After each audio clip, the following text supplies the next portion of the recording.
ఈరోజు మన రాష్ట్రంలోనే తెలంగాణలోనే కాదు దేశంలోనే కూడా ప్రపంచంలో అన్ని దేశాల కంటే ఎక్కువ అన్ఎంప్లాయ్మెంట్ పర్సెంటేజ్ రోజు రోజు పెరిగిపోతున్న సందర్భంలో ప్రతిరోజు మేము ఎక్కడికి వెళ్ళినా మన గవర్నమెంట్ వచ్చిన తర్వాత ఆల్మోస్ట్ 50% జాబ్ కోసమే వస్తుంటారు నా దగ్గరికి.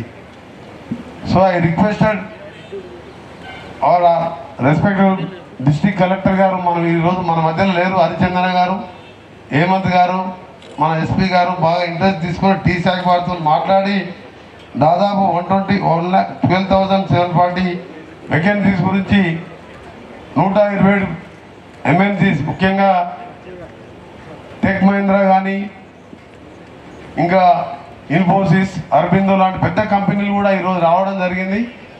మీరందరూ కూడా ఈ ఛాన్స్ని ఉపయోగించుకొని దీంట్లో ఈవినింగ్ వరకు కూడా మీరు ఇంటర్వ్యూస్ కండక్ట్ చేస్తారు.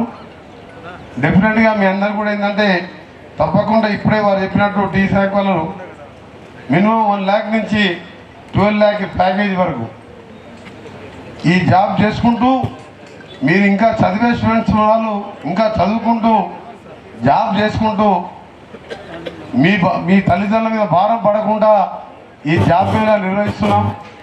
లాస్ట్ ఇయర్ కూడా మేము ప్రతీక్ ఫౌండేషన్ ఇంకా సుభద్ర ఫౌండేషన్ వాళ్ళు మేము పెట్టినప్పుడు ఉస్మానియా యూనివర్సిటీలో 18,410 జాబ్స్ ఆ రోజు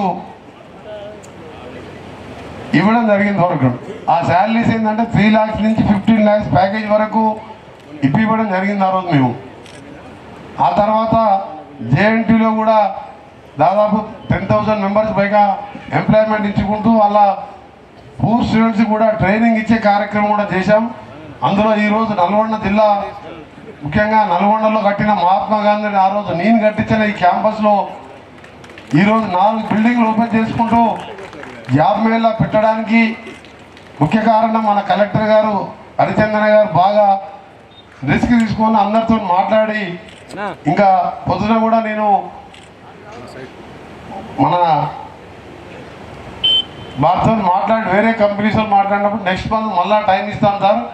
డెఫినెట్గా నేను ఒకటే కూడా రిక్వెస్ట్ చేశాను, మా నల్గొండ జిల్లాలో ఉన్న అన్ఎంప్లాయీస్కి ఎంత హెల్ప్ చేస్తే అంత చేయాలని చెప్పి మినిస్టర్గా ఇతర డెవలప్మెంట్స్ రోడ్స్ డెవలప్మెంట్ కానీ ఇన్ఫ్రాస్ట్రక్చర్ డెవలప్మెంట్ చేసుకుంటూ అన్ఎంప్లాయ్మెంట్ సపోర్ట్గా ఉండాలనేదే నా లక్ష్యంగా పెట్టుకున్నాను.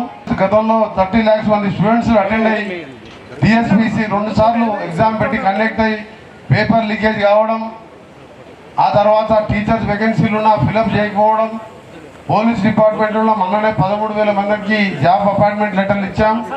మీ అందరూ కూడా రిక్వెస్ట్ చేస్తూ ఈ జాబ్ చేసుకుంటూ కూడా మీరు షిఫ్ట్ సిస్టమే 8 hours జాబ్ చేస్తారు.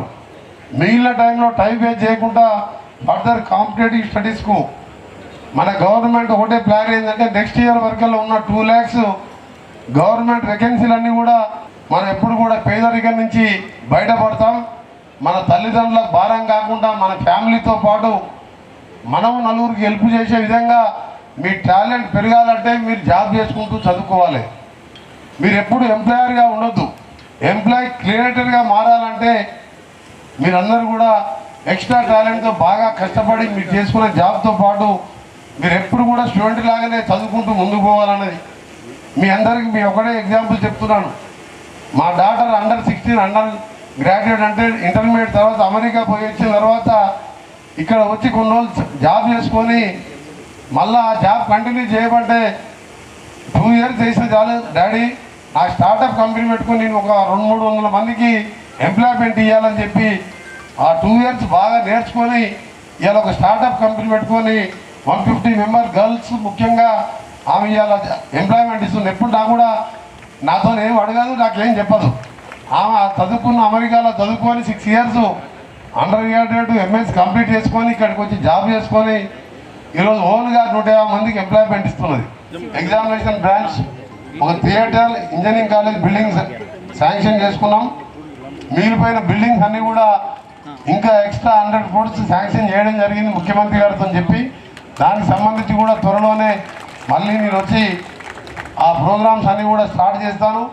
నాది ఒకటే కోరిక ఏంటంటే మేము కూడా రూరల్కి వెళ్ళి వచ్చిన ఒక పేద మా రైతు ఫ్యామిలీకి వెళ్ళి వచ్చిన వారిగా ఇలా చదువుకుంటేనే తప్ప మన డెవలప్మెంట్ కాదు. మీరు మీ కుటుంబాలు ఫ్యామిలీ మెంబర్ లాగా వ్యవసాయం మీద ఆధారపడితే అదే విధంగా ఉంటారు మీరు.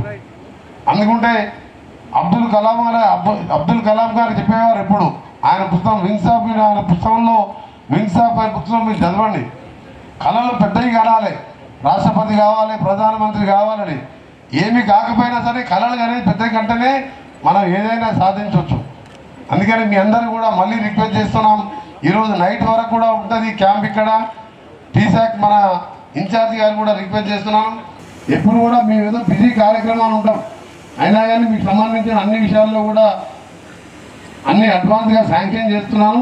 మళ్ళీ నెక్స్ట్ వీక్ మరొకసారి రివ్యూ పెట్టుకొని మహాత్మా గాంధీ యూనివర్సిటీని తెలంగాణలోనే బెస్ట్ గవర్నమెంట్ యూనివర్సిటీగా చేయడమే నా ప్లాన్. ఇది ఇంత పెద్ద క్యాంపస్ మనం కొత్తగా ఎన్నో యూనివర్సిటీ కట్టిస్తాం తెలంగాణలో, ఇంత పెద్ద క్యాంపస్ ఎక్కడ లేదు. డెఫినెట్గా మీ అందరికీ కూడా ఈ యూనివర్సిటీలో ఇంజనీరింగ్ కాలేజ్ కూడా ఉన్నది కాబట్టి ఎవరైతే సెలెక్ట్ అయ్యారో స్పోకెన్ ఇంగ్లీష్లో కానీ మీకు ఇంకేమైనా కావాలంటే ఆ బర్డెన్ అంతా కూడా ప్రతి ఫౌండేషనే భరిస్తుంది. మీ అందరికీ కూడా జాబ్లో లైఫ్లో సెటిల్ అయ్యే వరకు నాదే బాధ్యత. మీరు ఎవరు కూడా పోవద్దు ఇక్కడ నుంచి. మీకు లంచ్ బ్రేక్ మళ్ళీ ఈవినింగ్ స్నాక్స్తో పాటు డిన్నర్ లేట్ అయినా సరే వచ్చిన వాళ్ళందరినీ జాబ్ మేళా ఉపయోగించుకున్నప్పుడే నాకు కూడా ఇంకా ఎంకరేజ్మెంట్ ఉంటుంది మీకు చేయాలని చెప్పి. అందరు కూడా స్పెషల్గా థ్యాంక్స్ తెలియజేసుకుంటూ ఇంత రిమోట్ ప్లేస్ అయినా నల్గొండకు వచ్చినందుకు మా వారికి ఎంప్లాయ్మెంట్ కల్పించాలని ఆలోచనతో వచ్చిన మీకు స్వాగతం సుస్వాగతం. మీ అందరికీ కూడా all the best. Thank you very much.